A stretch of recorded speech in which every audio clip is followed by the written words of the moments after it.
Shalom, back in Jerusalem. Have a great week. The Zohar and bMidbar teaches us an amazing thing. When God doesn't answer our prayers, the Zohar tells us why. Because our heart is not in our words.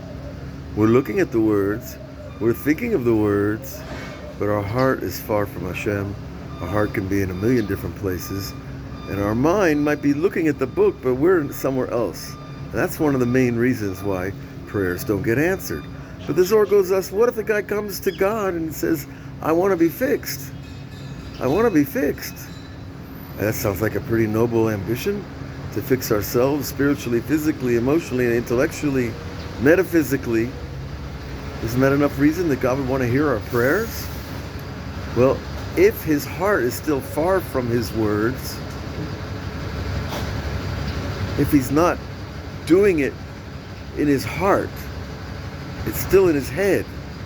In other words, it's still an idea without the garment of emotion. Then, lo ikon keneged einai, the Zohar brings the verse, the dover shekarim, the one who speaks falsehood, God will not establish him before his eyes. So, I guess it's an important moment here in Jerusalem. So, you think, wait a minute, I'm trying, I'm going, I'm speaking to God, but my heart is still not really open. That's a fine-tuned level. But we want our prayers to be received. But the whole point is that if the heart is close to Hashem, then your prayer has a much better chance of sneaking through the security systems. Now, the Zohar goes on to tell us, even if a person wants to unify God's name in one of the Kabbalistic meditations, which is an extremely high level that brings down instant blessing to the world when the person is on the level, the Zohar says if he's still far in his heart from God, in other words, he's one of those guys that's going to do the high level avoda, but his heart is still a bit hard, rocky, stony heart, such a person, his meditation doesn't do anything, the Zohar says. Better not to do it than to try to meditate without your heart being in it, because it's just an intellectual exercise. You're not inviting the creator of the universe into your words. Now it goes on to tell us, well, so I understand that I need to be fixed, and yet I come to God to ask him, God, help me get fixed, help me fix myself. Then it's still called not fitting. It's still called speaking falsely because of our understanding. What's the problem with such an understanding? A guy's trying to be real, but his heart is still not in it. The Zohar says the problem is the person is thinking he's doing the fixing of himself. In other words, I still look at myself as the doctor, but Hashem is the doctor. God is the one who's going to fix us.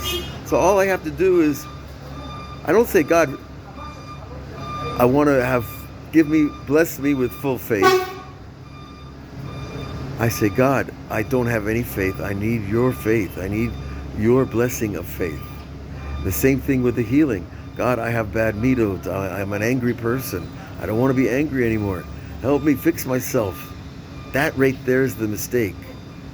Help me fix myself sounds like a good prayer, right? No, but we have to understand. All we can say is, God, fix me. It's not me doing the work on me. It's God, light enters us through our request. And the light is the worker bee. The light itself enters our soul and pushes away the thing that we're trying to fix, like anger or jealousy or depression.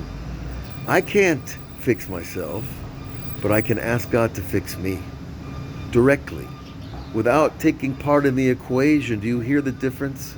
Do you hear this astronomical difference between thinking that, okay, God, help me fix myself? No. That's putting me in the top of the equation. The fixing is God, fix me. I don't deserve it. I don't know it. I don't know how. I don't know where.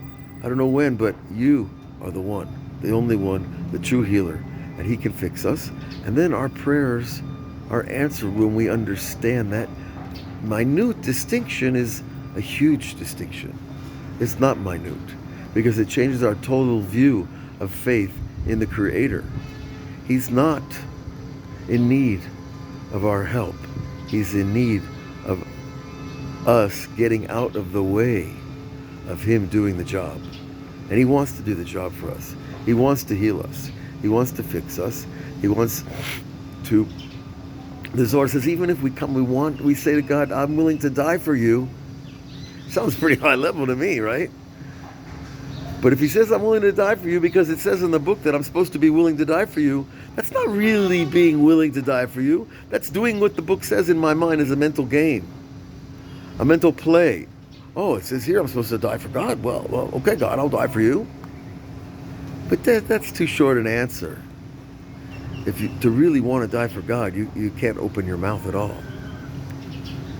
And so there are many, many subtle levels in this path, but that's why it is the path, the only path that's going to get us where we need to go. So God should bless us all with this purity of vision of God's place in our life. Have a great day.